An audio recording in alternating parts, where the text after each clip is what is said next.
Hi friends, నేనైతే ఒక ఫంక్షన్కి వెళ్ళేసి వచ్చిన. వచ్చేవరకల కాళ్ళు అయితే గుంజుతున్నాయి. ఇంటికి వచ్చి చాయ్ అయితే పెట్టుకున్నా. చాయ్ తాగినాక వంట స్టార్ట్ చేయాలి. ఇక వంట చేద్దాం అనుకుంటున్నా. బీరకాయ ఫ్రై చేద్దామని బీరకాయ అయితే కట్ చేస్తున్నా. మా ఆయన కూడా వస్తారు ఇప్పుడు. ఇద్దరు అయితే చాయ్ తాగుదాం అనుకుంటే ఆయన లేట్ వచ్చిర్రు. ఇక తర్వాత ఆయనకు చాయ్ వేసి ఇవ్వాలా అంటే జరసేపు ఆగు అంటున్నారు.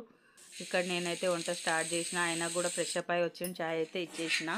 ఇక్కడ బీరకాయ కర్రీ అయితే పెట్టిన. ఇక్కడ సైడ్ అయితే రొట్టెలు చేస్తున్నా అనమాట. మధ్యాహ్నం ఫంక్షన్కి అయితే పోయేసి వచ్చిన. నేను పిల్లలు అయితే పోయేసి వచ్చిన. మా ఆయనకు రమ్మంటే పంపించలేదంట కంపెనీలో. ఆయన అయితే రాలేదు. ఇక మేమే పోయినాం అనమాట ముగ్గురు.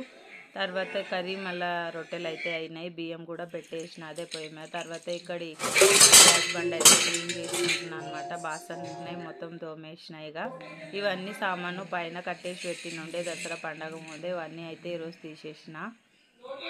ఎందుకంటే అన్నీ మంచి మంచి సామాన్లు ఉన్నాయి మా దగ్గర, కానీ ఇవేవో దొంగకుంటా కూర్చుంటారని అన్నీ అయితే నేను పైన కట్టేసి పెడితే మా ఆయన ఎన్ని రోజు పైన పెడితే ఖరాబ్ అవుతాయి అని అంటున్నారు. మా ఆయనకైతే ఈరోజు వెరైటీ ప్లేట్ అయితే దొరికింది. ఎందుకంటే పైన ఉండే అన్నీ ఈరోజు కవర్లు ఉంటే తీసేసిన. ఫైనల్గా వంట అయితే అయింది. అందరు కూర్చొని అయితే తింటున్నాం అనమాట.